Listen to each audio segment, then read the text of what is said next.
Today we are going to study the multiple integration, chapter 15. Double 15.1 is double integration or iterated integral over the rectangular integration. अब double integration का expression किस तरह से है, यहाँ पे उसने डिफाइन किया हुआ है the integral of a function two variable function हमने last chapter several variable chapter 14 में पढ़े थे कि फंक्शन जो है आपके पास वन वेरिएबल में नहीं है, at least more than one variable, at least two variables में होगा. सो 2 या 3 and further so on higher dimension पे आपको जो ले जाता है. सो 2 वेरिएबल के लिए उसने बताया कि जो 2 वेरिएबल फंक्शन है तो उसका डबल इंटीग्रेशन क्या है कि वही जो आपने कैलकुलस में वन टाइम इंटीग्रेशन पढ़ी थी. जस्ट आपके पास फंक्शन क्या था, अगर हम इस तरह से देखें यहाँ पे कि फंक्शन हमारे पास वहाँ पे होता था कि फंक्शन आपको दिया हुआ था वन वेरिएबल फंक्शन में let's say y is equal to F of x. तो वहाँ पे फिर आप क्या करते थे कि f is a function of x is independent variable and y is your dependent variable. तो वहाँ पे फिर आपको क्या करना पड़ता था, विद रिस्पेक्ट टू x आप क्या करते थे, इसकी इंटीग्रेशन करते थे dx. एफ ऑफ एक्स की इंटीग्रेशन आ जाती थी विद रिस्पेक्ट टू dx. तो ज्योमेट्रिकल मीनिंग वहाँ पे आपने पढ़ा था कि इंटीग्रेशन का ज्योमेट्रिकल मीनिंग आपका ये है कि एरिया अंडर द कर्व दे देता है जो भी आपके पास y is equal to F of x है और x की अकॉर्डिंग बाउंड्रीज थी a to b definite integration. So similar pattern पे आपके पास जब more than one variable function है तो अब यहाँ पे ये जो dA है, dA is mean dA is equal to dy. ए क्या है यहाँ पे, एरिया को रिप्रेजेंट कर रहा है तो dy एंड dx आपके पास आ जाएगा, या आइदर dx dy के प्रोडक्ट के केस में है तो dx dy भी लिख सकते हैं एंड dy एंड dx भी लिख सकते हैं. सो अब यहाँ पे उसने बताया है कि साइंड वॉल्यूम को ये जो साइन है what where d capital D is the domain. अब इस केस में है क्या, ये चीज़ आपके पास जब more than one variable function है ये आपके पास क्या है 3D स्पेस में आपके पास कोई ना कोई कर्व होगा, या ये जो ब्लू शीट आपको उसने रिप्रेजेंट की हुई है ये ब्लू सरफेस आपके पास z is equal to F of x है जिसकी आपने इंटीग्रेशन करनी है. तो जैसे इस केस में डेफिनेट इंटीग्रेशन के केस में आपके पास लिमिट्स होती थी x की वैल्यू, ये कर्व था अगर कोई इस तरह से आपके पास एक्स वाई प्लेन में तो आपने लिमिट्स के लिए लेट से x की value a to area under the curve bound किया हुआ था किसी डोमेन के थ्रू a टू b में. इस केस में आपके पास डोमेन क्या थी, जब वन वेरिएबल फंक्शन था तो वन वेरिएबल फंक्शन के केस में डोमेन आपके पास इंटरवल था रियल लाइन के ऊपर कोई भी a से b पर. अब यहाँ पे क्या चीज़ है, ये टू वेरिएबल फंक्शन है तो इस केस में ये डोमेन क्या होगी, प्लेन में लाया करेगी, टू डायमेंशनल. यहाँ पे वन डायमेंशनल रियल लाइन के ऊपर लाया कर रहा है कोई भी इंटरवल इसका, और यहाँ पे अब ये क्या चीज़ है एक्स वाई प्लेन में टू वेरिएबल फंक्शन है तो एक्स वाई प्लेन में डोमेन क्या चीज़ हो जाएगी, किसी भी तरह से डिफाइन हुई होगी टू डिफरेंट फंक्शंस के थ्रू, या आइदर मोर जनरली जो कैपिटल डी जनरल रीजन के थ्रू, रीजन कोई ना कोई फंक्शंस कर्व्स यूज़ करके या वर्टिकल लाइंस यूज़ करके वो डोमेन डिफाइन करेगा. तो ओवर दिस डोमेन आपके पास इस डोमेन को क्या किया, इस डोमेन को इसने कंसीडर किया एक्स वाई प्लेन पे ऊपर bounded above by this blue surface आ गया. तो 3D ऑब्जेक्ट आपके पास जो जनरेट हुआ है यहाँ से लेकर इस सरफेस से लेकर नीचे ये जो बाउंड्री तक ये जो येलो शेप में डार्क हुआ है इसका जो वॉल्यूम है that can be calculated by this double integration.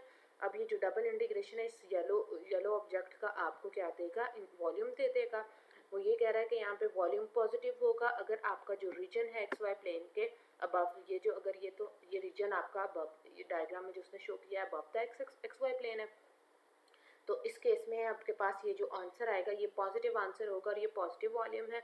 और अगर आपके पास ये below the X Y plane आता है तो उस केस में क्या चीज़ है, वॉल्यूम आपका नेगेटिव हो जाएगा.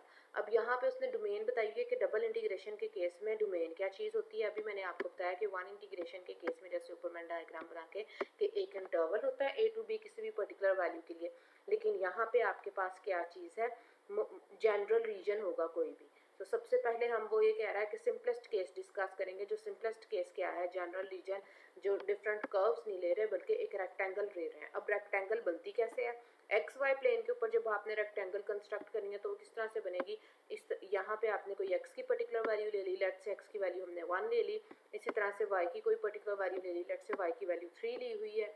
तो वाई की वैल्यू एक्स और वाई 3 से यहाँ पे एक्स वाई प्लेन के अंदर आपके पास क्या चीज़ आ जाएगा, एक रेक्टेंगल आ जाएगा। इस रेक्टेंगल को आपने क्या करना है, अलोंग जी आपने इसको एक्सपैंड कराना है और अपर बाउंडेड अबव क्या करेंगे, अबव बाउंडेड अबव बाय कोई ना कोई z is equal to F of x Y आपको दिया हुआ होगा, तो 3D ऑब्जेक्ट इस तरह से जनरेट हो जाएगा। तो उसका आपको क्या करना है, वॉल्यूम कैलकुलेट करना है यूजिंग डबल इंटीग्रेशन। सो यहाँ पे उसने थ्योरम बताया है आपको कि थ्योरम क्या चीज़ है, वो ये बता रहा है कि ये पैरेलल चल रहा है किस तरह से। आपके पास वहाँ पे हमने fundamental theorem of calculus limits के लिए पढ़ा था कि जब आपको इंटीग्रेशन डेफिनेट इंटीग्रल के केस में a to b दी हुई है तो इंटीग्रेशन कैलकुलेट करने के बाद आपने क्या करना है, अपर limit minus lower limit put करनी है, that is called the fundamental theorem of calculus, या जस्ट FTA भी हम उसको लिख लेते थे। यहाँ से उसने क्या किया है, फॉरबेनिस थ्योरम उसने बताया क्या चीज़ है। अगर वो ये बता रहा है कि अगर आपके पास फंक्शन कंटिन्यूस है throughout the rectangular region R, अब क्योंकि रेक्टेंगुलर रीजन की बात हो रही है तो इसलिए x की वैल्यू भी आपको किसी ना किसी कांस्टेंट की फॉर्म में दी होगी। जैसे अभी मैंने पीछे बताया कि x की वैल्यू लेट से 3 ली हुई है तो इसका 1 ली हुई है, तो 0 to 1 x की वैल्यू हो गई और y की हमने 3 ली थी, तो y की वैल्यू उस केस में क्या हो जाएगी, 0 to 3। तो देन ये जो डबल इंटीग्रेशन है वो क्या चीज़ हो जाएगी, सिंपली dx dy।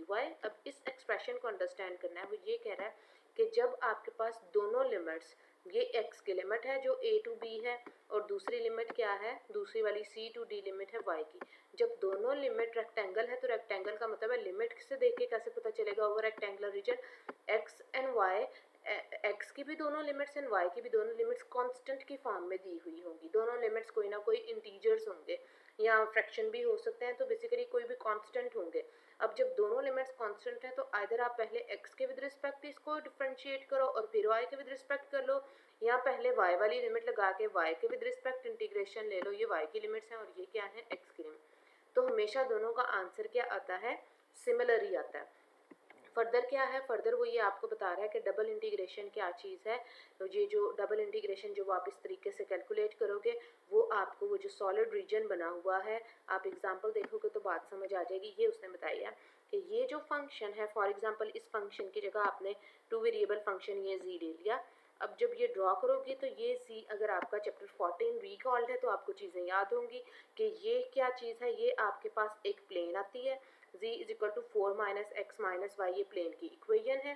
प्लेन की इक्वेशन आपने चैप्टर 12 में पढ़ी थी 12.5 में कि ये प्लेन की इक्वेशन है। प्लेन की इक्वेशन है 3D स्पेस में, जो कि ये इस तरह से थोड़ी टेढ़ी टिल्टेड पड़ी हुई है प्लेन। अब इस प्लेन को above bounded above by this plane है और आपने ओवर रेक्टेंगल लिया हुआ है किस तरह से कि x की वैल्यू 0 to 2 है एंड y की वैल्यू क्या है 0 to 1। तो नीचे एक रेक्टेंगल कंस्ट्रक्ट हुई, किस तरह से कंस्ट्रक्ट हुई कि आपने x is equal to Y, x is equal to 2 पे एक प्लेन ले ली जो कि ये प्लेन है, और इसी तरह से आपने एक y इज इक्वल टू 1 पे प्लेन ले ली, वो ये प्लेन है। और जब दो डिफरेंट प्लेन्स इस तरह से आई और अबव बाउंडेड अबव आपने इस प्लेन के थ्रू कर दिया, जो कि ये आपके पास z is equal to 4 minus X है, तो आपके पास कॉर्डिनेट पे 3D स्पेस में पॉजिटिव जो फर्स्ट क्वाड्रेंट है जिसमें x भी पॉजिटिव y भी पॉजिटिव एंड z भी पॉजिटिव, तो ये 3D ऑब्जेक्ट बना है। तो अब अगर आप इसकी डबल इंटीग्रेशन करोगे ये वाले फंक्शन की 4 माइनस एक्स माइनस वाई की from x value 0 to 2 and y value 0 to 1, तो ये जो डबल इंटीग्रेशन है वो आपको क्या दे देगी, ये जो पूरे का पूरा शेडेड रीजन या ये जो 3D ऑब्जेक्ट क्लोज्ड जनरेट हुआ है इसकी इंटीग्रेशन आपको, ये ट्वाइस इंटीग्रेशन है वो इसका वॉल्यूम के इक्वल आंसर आपको देगा। सो एज एप्लीकेशन आ गया कि डबल इंटीग्रेशन क्या चीज़ दे रहा है, आपको वॉल्यूम दे रहा है। तो यहाँ पे उसने वो यही चीज़ बता दी कि 4 minus X minus Y 0 to 1 0 to 2x, पहले उसने y की लिमिट लगाई हुई है 0 to 1 एंड देन क्योंकि यही ऊपर बता रहा है कि अब आप देख लो, ये जो मैं आपको ऊपर बता रही थी कि एग्जांपल देखोगे तो आपको समझ आ जाएगी बात कि x की लिमिट भी आपको कांस्टेंट की फॉर्म में दी हुई है। ये 0 to 2 डायग्राम से देख के पता चला कि ये x की लिमिट है, और इसी तरह से 0 to 1 क्या है, y की लिमिट्स हैं। तो 0 to 2 एंड 0 to 1 दोनों लिमिट्स कांस्टेंट की फॉर्म में है। जब आपके पास एरिया क्या होगा, जो रीजन है, रीजन आपका अगर रेक्टेंगल है तो दोनों लिमिट्स आपके पास एज अ कांस्टेंट आएंगी। तो अब आपकी चॉइस है कि आइदर आप x के विद रिस्पेक्ट करो, आइदर आप y के विद रिस्पेक्ट पहले करो। तो जो भी दोनों इंटीग्रेशन कैलकुलेट करने के बाद आंसर आएगा वो क्या होगा, वो वॉल्यूम होगा। ये जो पिक्चर में डायग्राम आपके पास वो जो 3D ऑब्जेक्ट जनरेट हुआ है उसकी आपका वॉल्यूम का आंसर इसके इक्वलेंट आएगा। अब आते ही इस पे है कि अब ये एग्जांपल उसने बताई हुई है इवैल्यूएट दिस। अब इसको पहले उसने ये बताया हुआ कि ये किस तरह से है इवैल्यूएट दिस, आपको ये फैक्टर्स ने कहा है where R is equal to, अब डोमेन वो इस तरह से भी दे देगा। अब इस तरह से लिखने का मतलब ये है रीजन का, ये डायग्राम भी आपके पास सामने नजर आ गई। डायग्राम ये आपका एक्स एक्सिस है और ये वाई एक्सिस है आपका। यहाँ से भी आप जब देखोगे तो टू इंटरवल्स है और क्रॉस प्रोडक्ट लिया हुआ है। जब इंटरवल्स की फॉर्म में लिया है इसका मतलब है ये हो गई आपके पास एक्स की लिमिट एंड क्रॉस प्रोडक्ट के केस ये वाली लिमिट किसकी हो गई वाई की, क्योंकि आपके पास ये जो रीजन है वो आर स्क्वायर में लाई कर है, तो इसलिए आर क्रॉस आर आपको क्या देता है आर स्क्वायर। तो आर क्रॉस आर में से फर्स्ट आर में से एक्स की वैल्यू उठी, सेकंड वाले आर में से कोई सब इंटरवल उठ गया उसका सेकंड आर का वाई के लिए। तो इट मीन्स जब आपको लिमिट जो दी हुई है वो इस तरह से भी दी हुई हो सकती है, जैसे या फिर पीछे जैसे क्वेश्चन में ये जैसे इस तरह से लिखी हुई है कि एक्स की वैल्यू वो बता देगा कि लेट्स से 0 to 3 है and Y value is 0 to 4 और 5 इस तरह से। तो ये उसने कहा है कि ये आपको कैलकुलेट करना है। अब ये क्या चीज़ है, अभी हम ज्योमेट्रिकली देख रहे हैं, मैथमेटिकली हमने नहीं देखा कि ये डबल इंटीग्रेशन हमने सॉल्व किस तरह से करना है। तो मैथमेटिकली ज्योमेट्रिकली सॉरी ये चीज़ है कि ये जी है आपके पास। अगेन 12.5 में हमने पढ़ा था कि ये क्या चीज़ है, ये आपके पास प्लेन है, जो प्लेन आपके पास 3D स्पेस में लाई करी है, जो उसने ये टिल्टेड प्लेन आपको शो करा दी ये वाली ऊपर dark z is equal to 8 minus 12 से, और x की लिमिट है 0 to 3 एंड y की लिमिट क्या है आपके पास 0 to 4 लिमिट है। तो ये दोनों चीज़ें आपके पास क्या चीज़ बन गई, आपके पास ये जो इंटीग्रेशन है, ये जो येलो आपके पास प्रिज्म टाइप ऑब्जेक्ट जनरेट हो रहा है उसका वॉल्यूम आपको दे देगा। और उसने आपको बताया है कि इसका वॉल्यूम क्या है, वॉल्यूम क्या है 48। ये उसने यहाँ पे आपको वॉल्यूम एरिया जो है उसने एरिया का फार्मूला यूज़ करके कि ये ट्राइंगल थी, ट्राइंगल का फार्मूला होता है half into length into width, ये उसके थ्रू किया है, उसके थ्रू करने से इसका आंसर 48 आया हुआ है। लेकिन हम क्या करेंगे, अभी हम नेक्स्ट स्लाइड में देख लेते हैं कि ये डबल इंटीग्रेशन कैसे कैलकुलेट करनी है। डबल इंटीग्रेशन के थ्रू भी जब हम इसका आंसर कैलकुलेट करेंगे तब भी ये वही आंसर आएगा 48 ही आंसर देगा आपको। तो यहाँ पे देख लेते हैं कि करनी किस तरह से है कैलकुलेट। तो ये कह रहा है using the FTA mean fundamental theorem of calculus, जो आप कैलकुलस में कर रहे होते थे वन वेरिएबल फंक्शन में, उस केस में आप किस तरह से करते थे। अब क्योंकि दोनों लिमिट्स आपके पास as a interval over rectangular region की बात हो रही है, ओवर रेक्टेंगुलर रीजन इसलिए मैं बार बार वर्ड यूज़ कर रही हूँ कि फर्दर जो 5.2 है आप मोर जनरल रीजन पे चले जाते हो, तब दोनों आपके पास कांस्टेंट की फॉर्म में नहीं होंगी। यहाँ पे अभी 15.1 में दोनों कांस्टेंट की फॉर्म में है, तो सी एंड डी आपके पास भी कांस्टेंट है, सी डी वाई की लिमिट थी। तो अब आपकी चॉइस है कि आप क्या करो, अगर आप पहले with respect to Y integrate करना चाहते हो, तो जब आप with respect to Y integrate करोगे dx आपका बाहर चला गया और x की लिमिट्स भी बाहर चली गई इंटीग्रेशन की। इनसाइड आपने ब्रैकेट में फंक्शन लिख लिया, dy लिख लिया और y की लिमिट्स की आपने एक्सप्रेशन लिख के उसकी लिमिट लिख ली। अब होगा किस तरह से कैलकुलेट, सिंपली ये आपके पास x और y में वेरिएबल में फंक्शन है, लेकिन कैलकुलेट कैसे करोगे, जब आप with respect to y calculate कर रहे हो इंटीग्रेशन, आप x को एज अ कांस्टेंट ट्रीट करोगे, और x को एज अ कांस्टेंट ट्रीट करते हुए जिस तरह से y की इंटीग्रेशन करनी होती है, इंटीग्रेशन यूजिंग वही जो कैलकुलस में रूल्स आपने पढ़े हुए हैं वो वाले रूल्स आप लगा के y की इंटीग्रेशन कर लोगे। y की इंटीग्रेशन करके जो भी आंसर आएगा फिर आप क्या करोगे, y की लिमिट लगाओगे एफटीसी थ्योरम यूज करके कि अपर लिमिट माइनस लोअर लिमिट। उसके बाद आपके पास जो आंसर आ जाएगा x वेरिएबल में रह जाएगा, x वेरिएबल में जो भी आंसर आएगा उसने उसको इस एक्सप्रेशन को sx से रिप्रेजेंट कर दिया। अब ये फंक्शन बन गया होगा सिंपली वन वेरिएबल x का, तो इसीलिए उसने s ऑफ x लिख दिया। तो जो भी s ऑफ x आया हुआ होगा उसके बाद फर्दर आप क्या करोगे, उसको with respect to x calculate कर लोगे। अब उस आपके पास चॉइस है कि अभी ऊपर जो थ्योरम पढ़ा है कि आइदर आप with respect to y calculate कर लो पहले, विद रिस्पेक्ट टू x करो, दोनों के केस में आंसर वही आएगा। हम वापस ऊपर वाले क्वेश्चन पे जाते हैं, यहाँ पे उसने एरिया का फार्मूला लगा के बताया था, हम अपने वाला जो भी मेथड हमने पढ़ा है उसके अकॉर्डिंग करके देखते हैं। सो लेट्स से अगर हमने इसको विद रिस्पेक्ट टू y अगर पहले करना है तो इस इक्वेशन में x है ही नहीं, x की लिमिट हम क्या करेंगे, इसको बाहर लिख लेते हैं, x की लिमिट 0 to 3, इनसाइड एक्सप्रेशन में हमारे पास आ जाएगा 0 to 4, 8 minus 2y dy into bracket close dx। अब यहाँ पे x है ही नहीं, अगर यहाँ पे x होता तो हम उसको एज अ कांस्टेंट ट्रीट करते। यहाँ पे 8 है, 8 की integration with respect to y क्या चीज़ हो जाएगी, सिंपली पावर रूल लगेगा तो 8y माइनस 2y की क्या चीज़ आ जाएगी, वाई स्क्वायर ओवर 2, 2 से कैंसिल आउट हो जाएगा, सिंपली वाई स्क्वायर रह गई। और अब इसके बाद इसमें क्या करोगे, y की आप लिमिट डाल दोगे।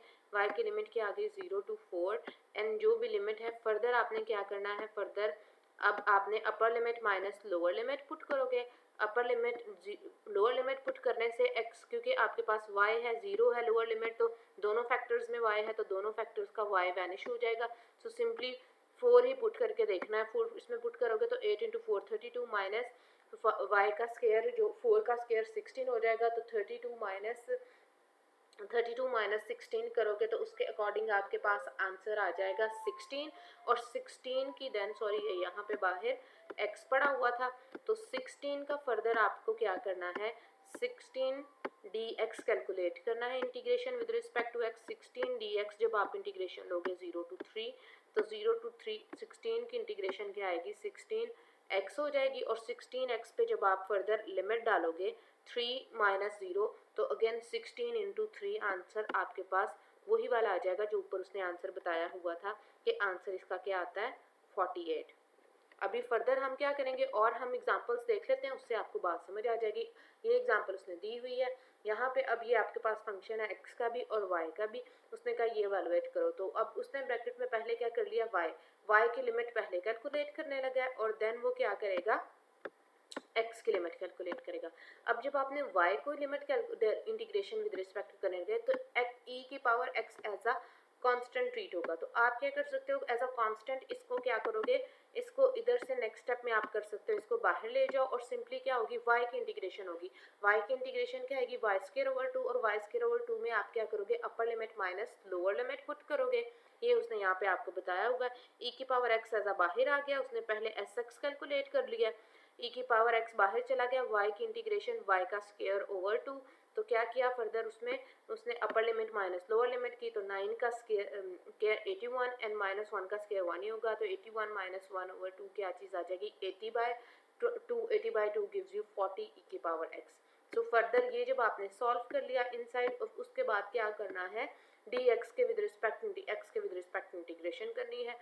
तो नेक्स्ट स्टेप में आप क्या करोगे, यही उसने क्या किया, इस वाली चीज़ को सेपरेटली ऊपर कैलकुलेट करने के बाद आपकी चॉइस है कि आप ये ब्रैकेट्स साथ साथ लेके चलो, इस तरह से सेपरेटली ना करो, बस बाहर एक इंटीग्रेशन और dx पड़ा रहने देते, अंदर वाला एक्सप्रेशन सॉल्व करते, उसका आंसर 40 e की पावर x आना था, और फिर फर्दर उसके ऊपर क्या करते, x के विद रिस्पेक्ट इंटीग्रेशन कर लेते, 40 एज अ कांस्टेंट फिर बाहर आ जाएगा, e की पावर x की इंटीग्रेशन e की पावर x ही होती है। और नेक्स्ट स्टेप में आपने क्या किया, अपर limit minus lower limit. So similarly जैसे पार्शियल डेरिवेटिव चैप्टर 14 में प्रीवियस चैप्टर में आपने पढ़ा है, जब आप डेरिवेटिव ले रहे होते थे मोर देन वन वेरिएबल फंक्शन का, यही था कि x के विद रिस्पेक्ट ले रहे हो तो जितने भी दूसरे वेरिएबल्स हैं जो कि आपके पास y है वेरिएबल या z आ गया जो 3 वेरिएबल फंक्शन था, तो जितने दूसरे वेरिएबल हैं के विद रिस्पेक्ट कैलकुलेट करते हो अदर्स को आपने एज अ कांस्टेंट ट्रीट करना है। सिमिलर वे में जब आप इंटीग्रेशन करोगे तो जिस वेरिएबल के विद रिस्पेक्ट इंटीग्रेशन करने लगे हो दूसरे बाकी जो वेरिएबल्स होंगे उनको एज अ आप कांस्टेंट ट्रीट करके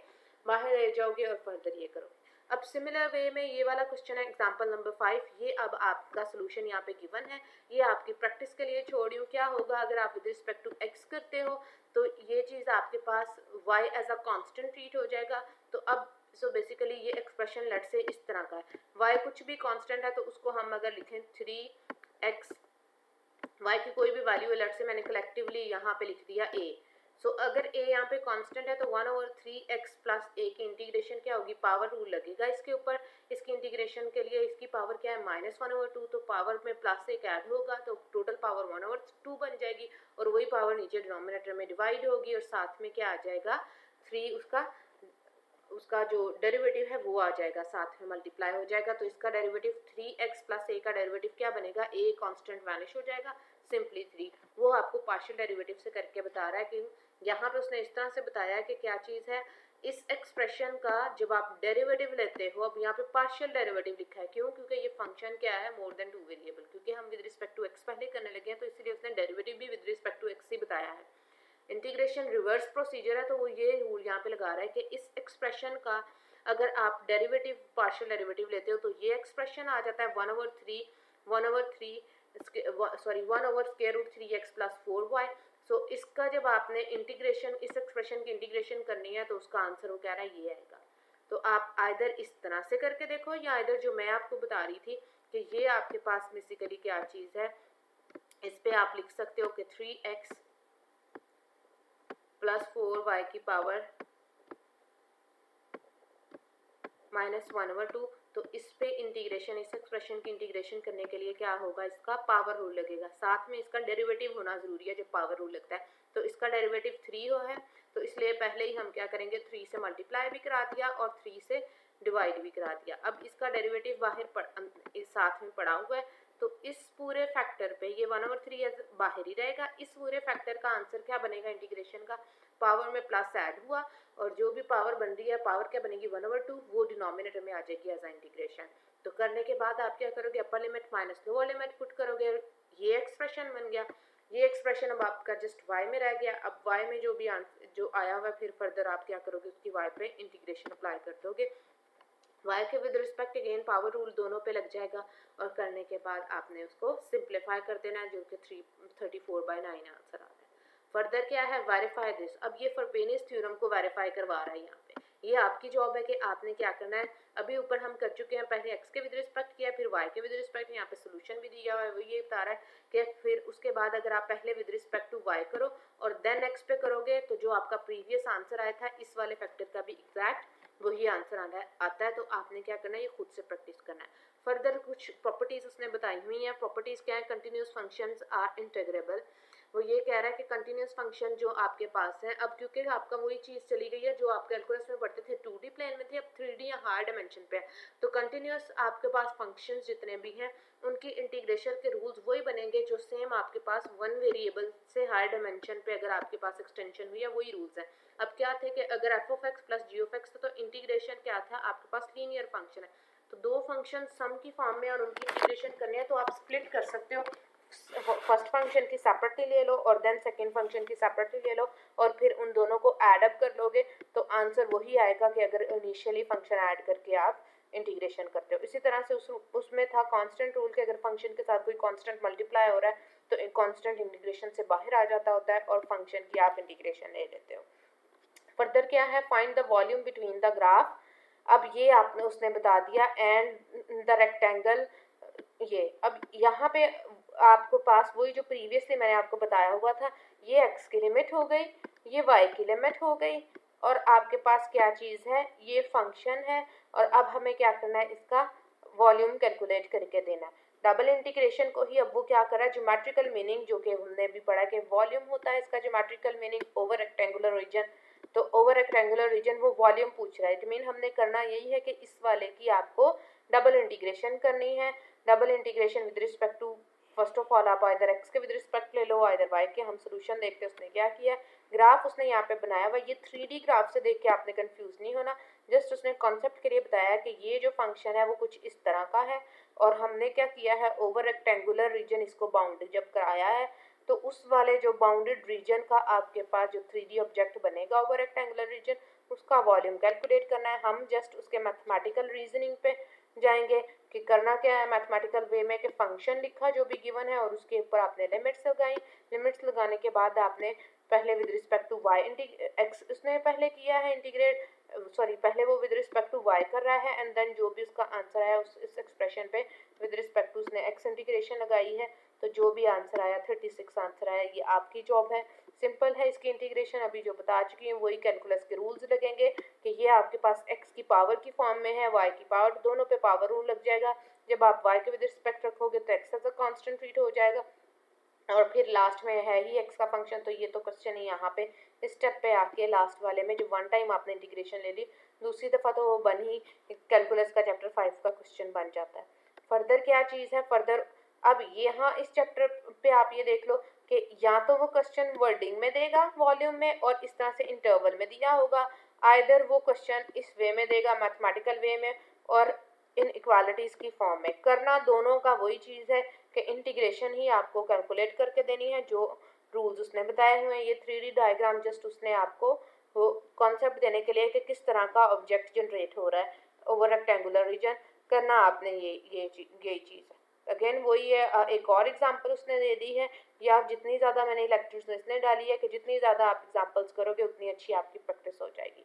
अब ये क्या है, उसने ये कहा है कि सम टाइम फंक्शंस आप क्या चीज़ है प्रोडक्ट के केस में, जैसे x एंड y क्या है यहाँ पे एज अ e की पावर x इंटू वाई, दोनों क्या है f of x into f of y, आप एज अ प्रोडक्ट लिख सकते हो जब फंक्शंस को, जब प्रोडक्ट लिख सकते हो और हैं भी वैल्यूज आपके पास, इंटीग्रेशन जो दोनों की हैं, दोनों की इंटीग्रेशन आपने को किस तरह से दी हुई है as a over like rectangular region as a constant दी हुई है। तो ऐसा जब कांस्टेंट दी हुई है, अब जब इस फॉर्म में दी है उसने नहीं बताया जो एक्सप्रेशन, कैसे पता चलेगा कि लिमिट ये वाली x की है या y की है। इस एक्सप्रेशन को देखो, जो फर्स्ट ऑफ ऑल ये y अगर लिखा हुआ है इट मीन जो फर्स्ट वाली लिमिट है इनसाइड केस में ये y की है, और जो बाहर x लिखा हुआ है उसकी इंटीग्रेशन भी बाहर वाली होगी। इस एक्सप्रेशन के केस में तो आपको खुद ही पता चल जाता है कि ये x की लिमिट ये y की। इसी तरह से जो इंटरवल के केस में है, तो इंटरवल के केस में भी मैंने आपको बता दिया कि फर्स्ट इंटरवल हमेशा x की लिमिट बताएगा एंड सेकंड इंटरवल हमेशा y की। और सो अगर इंटरवल या इनइक्वालिटी में नहीं दिया हुआ ये एक्सप्रेशन डायरेक्टली जैसे एग्जांपल 9 में दिया है, तो जो अगर कांस्टेंट के केस में इनसाइड जो भी एक्सप्रेशन लिखा है, अगर dy लिखा है इट मीन ये वाली लिमिट y की है, और अगर यहाँ पे dx लिखा होता तो ये लिमिट x की बन जाती है, और जो बाहर होता है एक्सप्रेशन उसकी लिमिट बाहर वाली हो जानी थी इंटीग्रेशन की। सो अब करना क्या है, वो ये बता रहा है कि अब जब एज अ प्रोडक्ट के केस में जब आप y को करोगे ट्रीट, तो e की पावर x जो है एज अ कांस्टेंट बाहर चले जाएगी, और इसी तरह से अगर आप x के विद रिस्पेक्ट कर रहे होते तो cos y बाहर चले जाता। तो अब इसकी इंटीग्रेशन सिंपली किस तरह से हो सकती है, एज अ प्रोडक्ट भी आप कैलकुलेट कर सकते हो कि आप 0 to 2x की एट अ टाइम कैलकुलेट कर लो, इसको बाहर लिख के dx इंटीग्रेशन। और दूसरा वाला क्या चीज़ है आपके पास, y की विद रिस्पेक्ट करने के लिए आप क्या कर लो कि cos y और y की लिमिट्स आप लगा दो, तो वो क्या दे देगी आपको y की लिमिट। एज अ प्रोडक्ट भी आप कैलकुलेट कर सकते हैं उस केस में जब आपके पास functions x and y as a product में लिखे हुए हैं। लेकिन यही ऊपर वाले क्वेश्चन में अगर आप देखो तो उस केस में आप ये चीज़ इस तरह से इसकी इंटीग्रेशन नहीं ले सकते। क्यों? क्योंकि इसमें आप x एंड y को as a product like f of x y को as a product of f of x into f of y नहीं लिख सकते। इस वाले में हम लिख सकते थे एज अ प्रोडक्ट के x के function f of x y को as a f of x into f of y लिख लेते, तो इसलिए हम इसको इस तरह से कर सकते हैं। इंटीग्रेशन उसने यही करके बताया कि f ऑफ एक्स बाहर लिख लिया और y को अलग, तो साइमल्टेनियसली दोनों की इंटीग्रेशन की, x वाले की x के विद रिस्पेक्ट, y वाले की y के विद रिस्पेक्ट, और फिर क्या किया उस पर रूल लगा दिया कि अपर लिमिट माइनस लोअर लिमिट इसके विद रिस्पेक्ट करते हैं। आइदर जो आप ऊपर आपने रूल्स लगा रहे थे कि x को फर्स्ट टाइम करने के x को बाहर निकाल के y टाइम की, y के विद रिस्पेक्ट करने के बाद देन जो आंसर है उस पर x के विद रिस्पेक्ट की, तो आंसर दोनों का सेम ही आएगा।